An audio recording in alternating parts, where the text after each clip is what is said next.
Bonjour à toutes et à tous et ravi de vous retrouver avec une question que tout le monde se pose aujourd'hui. Faut-il revenir sur les marchés boursiers? Le krach est-il terminé? Faut-il profiter des bonnes affaires comme le disent certains?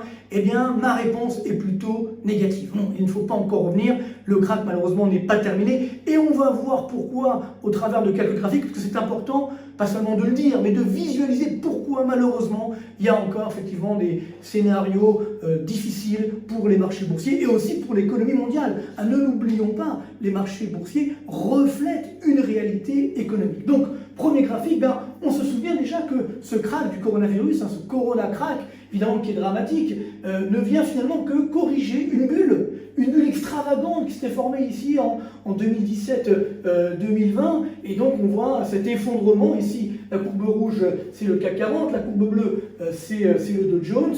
Alors si on fait un focus, on regarde plus dans le détail sur le graphique suivant, eh bien on va voir qu'on a une situation où justement le rebond reste avant tout technique, puisque aujourd'hui même encore, malgré ce rebond, on sait d'où il vient. Il vient évidemment de cette morphine des banques centrales qui ont donc injecté des milliards de liquidités. Donc de par ce point de vue-là, on a ces investisseurs qui se sont dit, bon, peut-être le plus dur est passé, on va pouvoir revenir sur les marchés grâce à cet argent gratuit finalement. Et donc on voit qu'on remonte, mais regardez bien, encore aujourd'hui, si on regarde sur le CAC 40, on est à 26% en deçà du niveau d'avant-krach, et sur le Dow Jones, on est à peu près à 19,5% en deçà du niveau d'avant-crise. Donc c'est quand même toujours un krach assez douloureux, assez dramatique. Alors on va rapidement regarder si ce krach est-il dramatique ou pas par rapport aux autres krachs. Alors là, c'est les trois derniers krachs, et le plus dramatique, c'était celui effectivement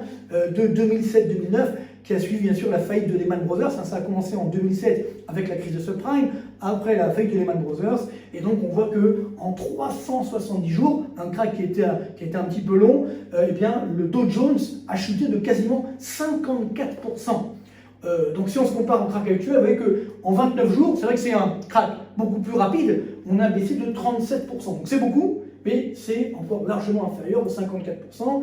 Et si on retrouve le krach d'avant, c'est-à-dire celui de la bulle Internet, alors il y a eu aussi ensuite, malheureusement, le 11 septembre, les guerres en Afghanistan et en Irak. Donc là, ça a duré 711 jours, ce krach, très long. Au total, on avait quasiment 38% de baisse du Dow Jones. Donc maintenant, la question de savoir, c'est que si on regarde les autres krachs, notamment celui de 29, que ça a été plus grave. Mais on va le voir sur le tableau suivant. Eh bien, pas forcément. Regardez, en 29, c'est vrai que c'est ce qui fait peur à tout le monde. Bon, la situation économique n'était pas la même, mais le krach a duré à l'époque 3 semaines. Et en 3 semaines, le Dow Jones a chuté de 39%.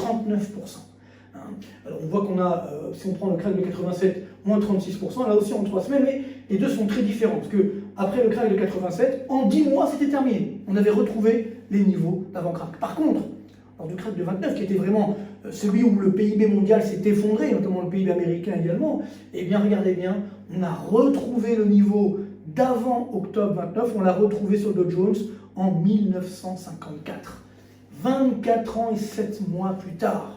Alors bien sûr, il y a eu entre-temps la Seconde Guerre mondiale, mais ça pour rappeler qu'attention, il ne faut pas imaginer qu'un krach comme ça se termine très rapidement. C'était en 87, parce qu'il y avait un contexte différent. Tout va dépendre bien sûr de la baisse du PIB. Vous voyez, si on prend le krach de 2007-2009, à l'époque, ça a duré 1 an, et on a mis 5 ans et 6 mois avant de retrouver le niveau, effectivement, d'avant-crise. Donc, pour savoir si on va sortir rapidement, si le krach est terminé, il faut regarder les fondamentaux économiques, et c'est là que le bas blesse. Si je regarde par exemple, on va reprendre l'exemple de 2008-2009, avec donc là on voit le PIB donc, aux États-Unis, dans la zone euro, au Japon, et on va voir par rapport au début de la crise, alors on l'a oublié, vous voyez qu'à l'époque le PIB avait chuté, bon, le plus fort c'était au Japon, moins 10%, dans la zone euro à peu près moins 6%, aux États-Unis moins 4%.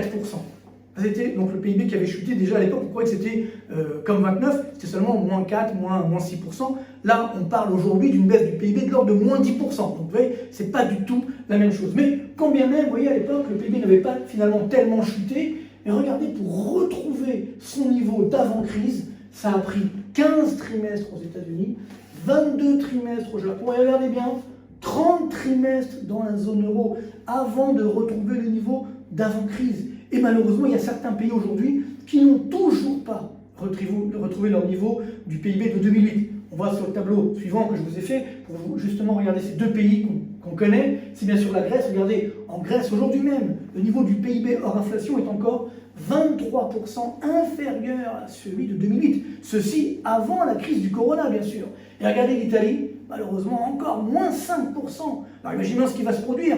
Là, on va faire un retour en arrière dramatique. Et même pour nous, la France, malheureusement, vous voyez qu'aujourd'hui, enfin, au quatrième trimestre 2019, donc avant effectivement cette crise du corona, on avait un PIB français seulement 10% au-dessus de son niveau de 2008. Donc maintenant, si le PIB baisse de 10%, vous avez compris, on va retomber 12 ans en arrière. Voilà, c'est ça le drame. Et donc si, par définition, le PIB baisse de 10% aujourd'hui, c'est sûr qu'on ne va pas retrouver le niveau d'avant-crise en 5 minutes, parce que malheureusement, beaucoup de secteurs d'activité vont être impactés. Et donc, pour savoir si on peut revenir sur les marchés actions, il faut simplement savoir si on sort rapidement ou pas de la récession. D'où ces deux derniers graphiques pour terminer, qui montrent justement cette corrélation entre la croissance mondiale, c'est la courbe rouge, et le niveau du Dow Jones. Donc là, on voit par exemple la crise de 2008. Évidemment, on a eu une baisse de la croissance mondiale, mais regardez, le PIB mondial n'avait baissé à l'époque que de 0,1%. C'était méchant, mais finalement, ce n'était pas dramatique. Alors que là, aujourd'hui, donc là, on voit cette bulle de nouveau, et regardez aujourd'hui, ça c'est ma prévision, qui malheureusement n'est pas encore très pessimiste, on est à moins 2,6% de baisse du PIB mondial pour l'année 2020.